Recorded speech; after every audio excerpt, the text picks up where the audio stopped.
नमस्कार. आज आपण एका महत्वाच्या विषयावर बोलणार आहोत. संत तुकाराम महाराज. हो, महाराष्ट्राचे एक थोर संत. आपल्याकडे त्यांच्या जीवनावर आणि शिकवणीवर आधारित काही माहिती आहे, तर त्यावर आज आपण जरा सविस्तर बोलूया. नक्कीच.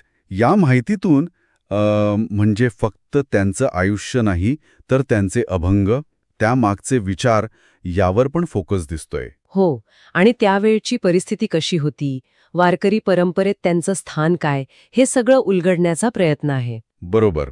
आपलं उद्दिष्ट काय आहे की या माहितीतून तुकारामांचं नेमकं कार्य काय, त्यांचा संदेश काय, हे समजून घेणं.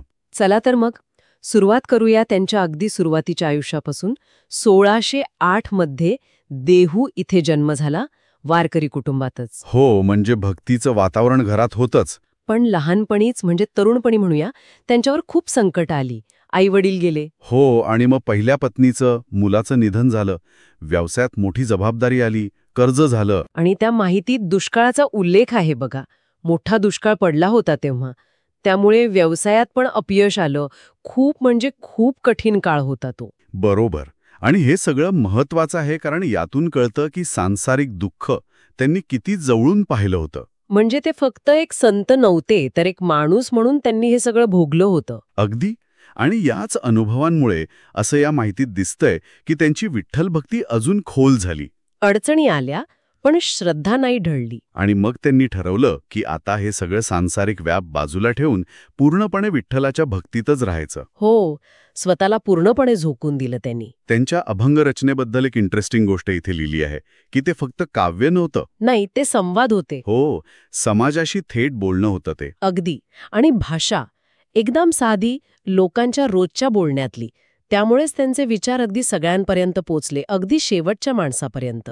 या माहितीत त्यांच्या काही अभंगांचे संदर्भ पण दिलेत.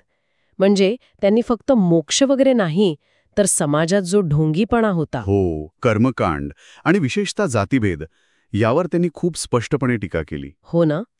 भेदाभेद भ्रमामंगळ किंवा विष्णुमय जग वैष्णवांचा धर्म, या ओळी किती महत्वाच्या आहेत. बरोबर. देव भेटायला तुम्हाला जात, पैसा, शिक्षण लागत नाही, फक्त शुद्ध भक्ती लागते, प्रेम लागतं. हा विचार त्यांनी परत परत मांडला. यावर खरंच खूप भर दिला या माहितीत. आणि खरी भक्ती म्हणजे काय, तर दुसऱ्यांची सेवा करणं, त्यांच्या दुःखात सहभागी होणं. जे का रंजले गांजले त्यासी म्हणे जो आपुले. तुची साधू ओळखावा, देव तेथेची जाणावा. अगदी. हे तर त्यांच्या शिकवणीचं सारच आहे, असं म्हणायला हरकत नाही. त्यांचा हा जो मानवतावादी दृष्टिकोन आहे, तो खूप महत्वाचा. त्यांची अभंग गाथा, हजारो अभंग आहेत त्यात. आजही वारकरी संप्रदायासाठी तो एक पवित्र ग्रंथ आहे, मार्गदर्शक आहे. हो, आणि त्यांचं कार्य फक्त आध्यात्मिक नव्हतं. ते एक प्रकारचं सामाजिक आंदोलनच होतं. म्हणजे समाजात बदल घडवण्याचं काम त्यांनी केलं. निश्चितच. त्यांच्या कीर्तनांमधून, विचारांमधून समाजात एकता, समता वाढीस लागली. पण अर्थातच त्यांना विरोध झाला असणार. हो, जो सनातनी वर्ग होता त्यांना हे पटलं नाही. त्यांचे अभंग इंद्रायणी नदीत बुडवल्याचा प्रसंग पण यात नमूद केला आहे. तो संघर्ष पण होताच. आणि इतकी वर्ष झाली तरी त्यांचा प्रभाव आजही किती दिसतो. दरवर्षी लाखो लोक वारीला जातात, त्यांच्या पालखीसोबत पंढरपूरला. खरंय, ही परंपरा म्हणजे त्यांच्या विचारांची, त्यांच्या भक्तीची एक जिवंत साक्ष आहे. या माहितीत वारीचं महत्त्व पण सांगितलं आहे. त्यांचं सातत्य हे खूप महत्वाचं आहे. बरोबर.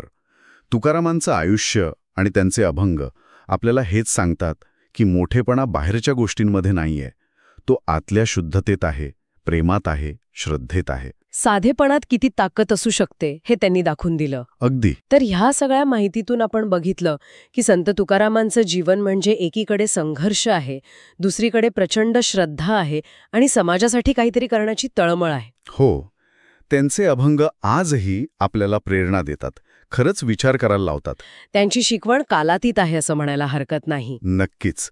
जात पात, कर्मकांड या सगळ्याच्या पलीकडे जाऊन फक्त शुद्ध मनाने केलेली भक्ती आणि माणसाची सेवा हाच खरा धर्म आहे, हा संदेश त्यांनी दिला. आणि हे सगळं बोलल्यावर एक विचार मनात येतो, जो या माहितीतून पण कुठेतरी जाणवतो, की आजच्या जगात जिथे इतके भेद आहेत, इतके संघर्ष आहेत, तिथे तुकारामांनी सांगितलेली ही जी सरळ, साधी पण खोल मानवतेची आणि भक्तीची शिकवण आहे, ती आपण आपल्या रोजच्या जगण्यात कशी आणू शकतो, हा प्रश्न आहे. हो, यावर विचार करायला हवा. नक्कीच. त्यांच्या शेवटच्या काही अभंगांमध्ये पण ती भावना दिसते बघा. तुका म्हणे आता उरलो उपकारापुरता किंवा आम्ही जातो आमुच्या गावा. एक प्रकारची कार्यपूर्तीची भावना. हो, त्यांचं काम पूर्ण झालं होतं. ही शिकवण आजही तितकीच मोलाची आहे, यात शंका नाही.